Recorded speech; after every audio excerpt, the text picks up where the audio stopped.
Diascofoot, le miroir du football de la diaspora congolaise.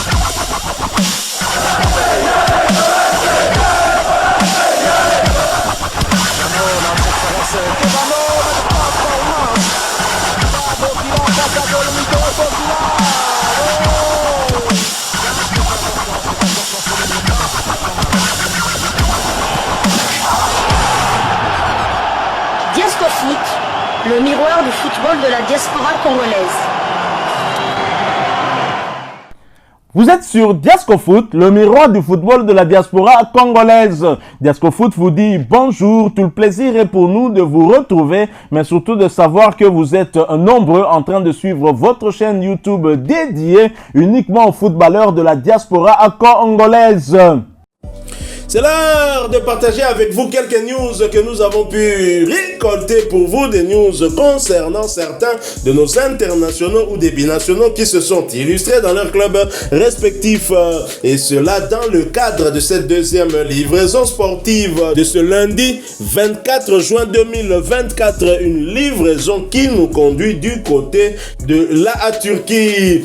Un accord pour le transfert du binational anglo-congolais Aaron Van Bissaka serait proche du côté de Galatasaray en Turquie pour un contrat de 4 saisons. La source d'information est bien évidemment la chaîne sportive Beansport de Turquie, une information relayée par nos confrères de Léopard Infostat à qui nous disons merci beaucoup. Aaron Bissaka qui doit être toujours en séjour à Kinshasa, je pense qu'il est tombé fou amoureux de Kinshasa pour Bissaka msusu ya sa visiter mais ngapi na koma nganda neti kingakati wana na koma na ntemeye amoni kingakati amoni pena ba lion ya jikaka amoni ba zèbre ba nyamakili kilikuna. Aaron Bissaka, est-ce que c'est une bonne chose pour la suite de sa carrière? Moi je dirais non, puisque Galatasaray ne joue pas dans le même registre que Manchester United, mais quand même c'est un nouveau défi, et qui dit défi dit se donner encore un peu plus pour prouver qu'on est meilleur. On l'était d'où l'on vient, puisque titulaire sur ce poste d'arrière droit. Parfois il a dépanné du côté gauche, et il va aller à Galatasaray en un joueur bien accompli et qui bien évidemment n'ira pas là-bas pour aller sur le banc pour être titulaire. Et Galatasaray nous permettra aussi de nous rapprocher un peu plus de ce joueur, ou lui permettra de se rapprocher un peu plus avec la tanière, parce que je ne vois pas Southgate aller encore puiser à Galatasaray pour l'emmener chez les Three Lions. Lorsqu'il était titulaire du côté des Mancuniens à Manchester, là, Southgate ne le calculait même pas. Il était peut-être 6e ou 7e choix. J'avais même vu le back droit de Arsenal qui se plaignait que Southgate ne le calculait pas. Donc il y a encore, donc ils ont Kyle Walker, ils ont Trippier, ils ont Alexander Arnold qui peut évoluer à ce poste-là, même si on équipe à se jouer au milieu. Ils ont Reece James, je crois, celui qui joue à Chelsea, celui que Chelsea veut pour remplacer Carvalho d'ici 1 ou 2 ans.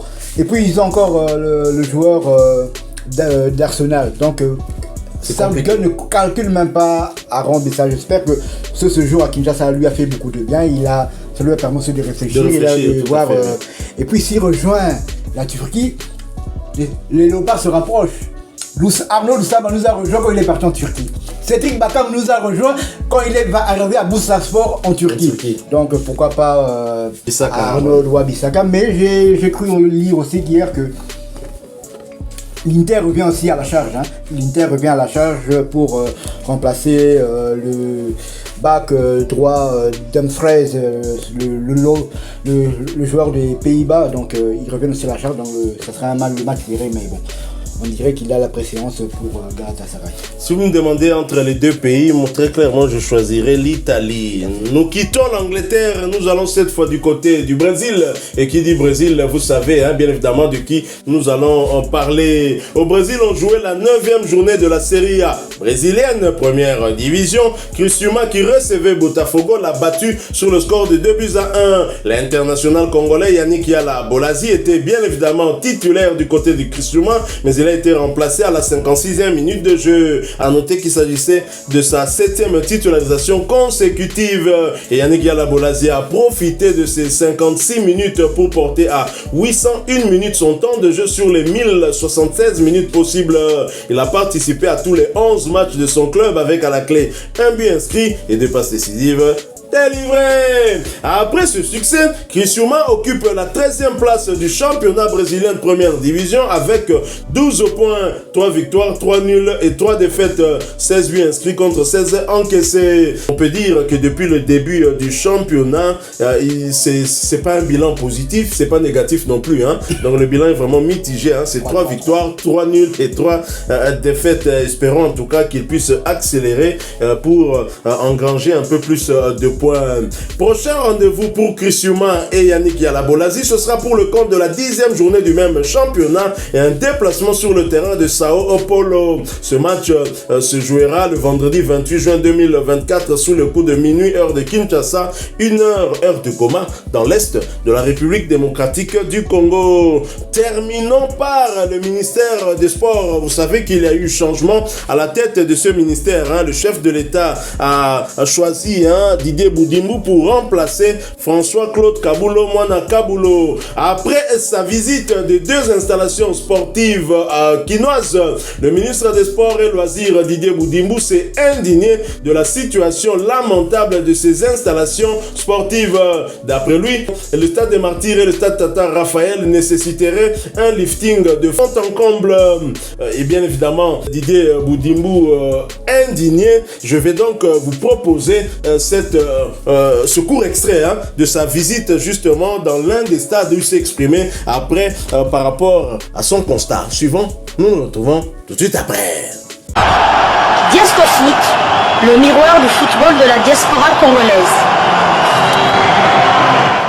Naiki kota la parce que pour la sport il faut aux anabesika osalango babisika wa minento nango nambuka Kinshasa nde naiki natala namoni motema oki pasi makasi pour na Martina kuti penande salité bosoto et ça li motema pasi parce que ko kimboka munene botoro ko tambola bongote na toye awa na Tata Raphaël na kuti biloko asika ezobeba po bazo saela pété misusu batika basilisa te mai zokota misusu batongi malamu te côté moussous ça va mais bon mingi a kosa les alliés yango et sali mo motema passe pour normalement que mosolo belé côté na kati mais ezo kufa na miso na biso to ko ndima ngote yango to sala nyo sengeli pona ozongi sango na esika nango pour ne permettre ba basala ka sport ba ko kosa musala na bango basango na passion na bolingo ya musala na.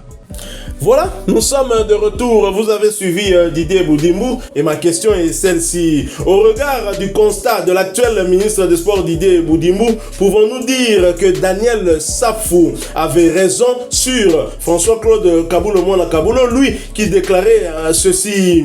On a compris que Kabulo ne connaissait que le nom des joueurs et non le travail, aucune connaissance des sports. Moi je dirais que Kabulo Mwana Kabulo ne connaissait même pas le nom des joueurs.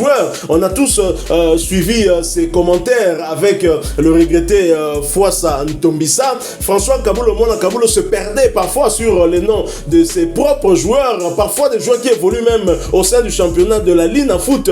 Non, de ce côté-là, en tout cas, Daniel Safoufo Obongisape Mouamouké. Mais oui, nous avons tous compris que François-Claude Kabulo est un théoricien, un peu comme Guillaume Ilunga, l'entraîneur, un théoricien des entraîneurs. Mais si vous lui donnez finalement le poste, il n'y arrivera pas et c'est bien dommage. Mais est-ce que c'est une particularité de François-Claude Kabulo Mwana Kabulo? Je dirais non.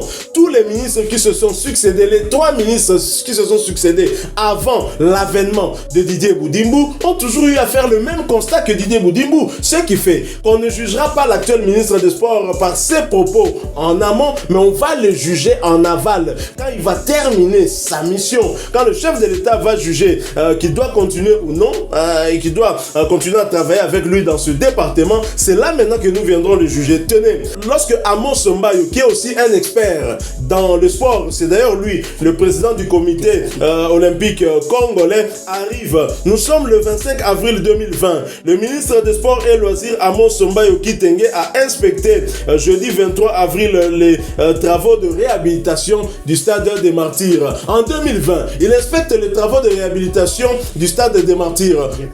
Pouvons-nous conclure que le stade des Martyrs est réhabilité à ce jour? Ok, nous arrivons en 2021. Le 16 juillet 2021, ces travaux consisteront à poser une pelouse synthétique moderne en remplacement de l'ancienne, bien évidemment. Et là, c'est au tour de Serge Nkondé qui lance les travaux de réfection du stade de Martyrs en prélude évidemment des échéances qui se rapprochaient. Nous sommes en 2021. C'est dire que les travaux initiés par Amos Mbayo étaient terminés. Y avait-il réellement travaux initiés? En suivant ce ministre Serge Nkondé, visiblement c'est comme s'il commençait au début ces travaux. François-Claude Kaboulo Mwana Kaboulo arrive et le 7 avril 2023, François-Claude Kaboulo s'est engagé à donner une nouvelle image au stade des Martyrs. La délégation a examiné les avancées des travaux de réhabilitation du stade des Martyrs avec bien sûr plus de détails. François-Claude Mwana Kaboulo était engagé à donner une nouvelle image au stade des Martyrs. Et quel est le constat de Didier Boudimbo? Est-ce une belle image pour ce stade des Martyrs? Pas du tout, ça craint vraiment. Donc, au-delà de tout ceci, donc, difficile de donner même pour argent comptant que Didier Boudimbo va réussir là où... c'est même pas une question de réussite, c'est une question de volonté. C'est une question de volonté, c'est même pas une question de fonds ou d'argent, tout ça, c'est une question de volonté. Est-ce que c'est compliqué de réhabiliter le stade des Martyrs? C'est que je sais seulement que Serge Nkondé avait réhabilité mon couleur, avec ma couleur dans la kit, la couleur au nom du drapeau, et puis comme le stade n'était pas homologué, il fallait faire certains travaux, et là, les travaux avaient été faits juste parce que fallait être, le stade des Martyrs devait être en ordre, et même ça, si vous vous rappelez bien, on n'était pas vraiment en ordre, car le match face à la Mauritanie, lors des éliminatoires de la CAN 2023, on l'avait joué du côté de Lubumbashi, au stade de tout-puissant Mazembe. Donc, moi j'ai l'impression que nos dirigeants, que ce soit tous les dirigeants, je pense seulement les dirigeants sportifs. Parce que là, on est au 4e ministre du sport, sous Félix Antoine Tshisekedi. Tout à fait. Et là, quand on entend Amos Mbayo qui se plaignait de l'état du stade, ça veut dire que le ministre qui était avant lui aussi n'avait rien fait. Donc, c'était un acheminement, c'était un cycle. Donc, moi, j'ai l'impression que nos dirigeants, je ne parlerai pas seulement des ministres de sport, de nos dirigeants en général, pour eux, c'est la théorie qui compte et c'est pas la pratique. Hein. Et pourtant, un grand musicien de notre pays avait dit dans une de ses chansons, Mosala et les Kamalobane et Belé. Tout à fait. Mais j'ai l'impression que nos dirigeants ils font le contraire. Malobane et les Kamalobane et Belé. C'est-à-dire que t'as commis à lobby et Belé, pour Monique à lobby au sale et loco. Mais quand il sort, celui qui entre se plaint. Depuis le coup de bon sala, t'es état de lui, mais celui qui entre se plaint. Je me souviens de Ntigi Pouloulou, lorsqu'il avait été nommé PCA de la SNEL. De la SNEL et tout ça, il se vantait. Il a filmé Molili. Il tapé sa Kofi, écrit Molili. Je me suis dit, waouh, d'ici 2-3 semaines en tout cas. De l'estage ici. Tu as pire que Las Vegas. Donc c'est ça. Donc moi j'ai l'impression, non, en tout cas moi je dirais aux dirigeants congolais que, même je dirais pratiquement à Didier Boudimbo que on paye les musiciens à la fin du bal, à la fin du concert. Donc, tu vas juger pendant le concert. On va juger ton travail à la fin de ton mandat. C'est là qu'on va juger si vraiment... En fait, ce qu'on demandera à Didier Boudimbo, c'est que lui qui a fait une visite d'inspection dans les deux installations sportives majeures ici à Kinshasa, le stade des Martyrs ainsi que le stade Tata Raphaël, 6 mois après, qu'il aille faire la même visite d'inspection et maintenant qu'il nous donne sa conclusion. C'est mieux. Parce que bon, moi, finalement, je ne donne plus, je n'incrimine plus ces ministres. Parce que ces ministres ont été nommés par quelqu'un. Est-ce normal, après 4 nominations dans un même département, que les mêmes ministres qui sont nommés en arrivent toujours au même constat? Finalement, il y a un problème. Soit il y a un problème d'incompétence de ces ministres qui sont choisis pour diriger ce département-là, soit alors, c'est alors la haute hiérarchie qui ne donne pas suffisamment des moyens. Nous devrions maintenant savoir d'où vient le problème, parce que maintenant c'est le 4e ministre qui arrive dont le constat incrimine son prédécesseur. Kaboulo c'était la même chose sur Serge Nkondé. Serge Nkondé c'était la même chose sur Amos Mbayo. Amos Mbayo c'était la même chose sur son prédécesseur. Il y a un problème. Au stade des Martyrs, il y a un problème de tout, de sécurité. Les hommes passent, donc Madé Souabana pour Nabasoda, il continue à Kaka. Je me souviens du match des éliminatoires de la CAN. Le dernier match face au Soudan à Kinshasa, j'ai été au stade, j'ai pris une place à la tribune centrale. On avait tous des bracelets. Donc la tribune centrale c'était bleu et la tribune pour tout c'était vert. Mais on s'est retrouvés Hein? Donc tellement que il y avait à côté de moi des gens qui avaient le bracelet vert. Donc policier donc le stade était tellement bondé que malgré la présence du chef d'État, le match avait commencé 45 minutes plus tard parce que les gens devaient sortir. Donc on nous dit qu'il faut que Burkina Faso va bien à au banque, tout ça, ça sera, hein, on sait. Vente parallèle, vente parallèlement aussi les autres salles et aussi de tout le monde. Continue car on a vu la même chose aussi face au Togo. Donc au début du match, normalement il devait y avoir que 56 000 personnes. Mais à la fin du match, c'était des acquis bondés. Les policiers ont laissé la porte ouverte. Et c'est toute là, si on ne prend pas garde, je m'en encore, il faut sanctionner, il faut perdre 3 points comme on est là. C'est vraiment triste et dommage. Et chers amis, dites-nous ce que vous en pensez. Hein, c'est un débat. Dites-nous, qu'est-ce que vous pensez. Nous avons parlé de Aaron Bissaka qui se rapprocherait de plus en plus de Galatasaray en Turquie pour rejoindre Arthur Masuaku, rejoindre Jackson Mouleka, rejoindre, ils sont nombreux, ceux qui évoluent en première division. Il y a encore Arnaud Loussamba, Brit Assombalonga en Super League turque. Dites-nous quelques mots en commentaire. On a parlé également de Yannick Yalabolazi qui a pris 3 points contre Botafogo à domicile, 2-1. Il a joué une première mi-temps et 12 minutes après la seconde mi-temps. Lors de la seconde mi-temps, Yannick Yalabolazi qui visiblement est en forme, il a participé à tous les 11 matchs avec son équipe, même si jusque-là le bilan reste mitigé. 3 victoires, 3 nuls et 3 défaites. On a aussi parlé du ministre des Sports, le nouveau, qui arrive avec un discours comme ses prédécesseurs, mais nous allons le juger sur le fond, le travail qu'il va abattre, et on aimerait bien qu'il fasse un autre état de lieu pendant qu'il est encore ministre, même 6 mois, après chaque 6 mois, chaque semestre, faire un état de lieu des installations qu'il a eu à visiter, mais pas que, faire un état de lieu du sport en général, parce que le sport ce n'est pas que le football. Merci de nous laisser un maximum de j'aime si vous avez aimé ce sujet. Abonnez-vous si vous êtes nouveau sur cette chaîne Diasco Foot, parce que nous sommes le miroir du football de la diaspora congolaise, et n'oubliez pas d'activer la petite cloche de notification histoire de ne plus rien manquer des prochains sujets que nous allons vous proposer. Encore une fois, merci à vous. Nous vous souhaitons un excellent début de semaine et Diasco Foot vous dit au revoir.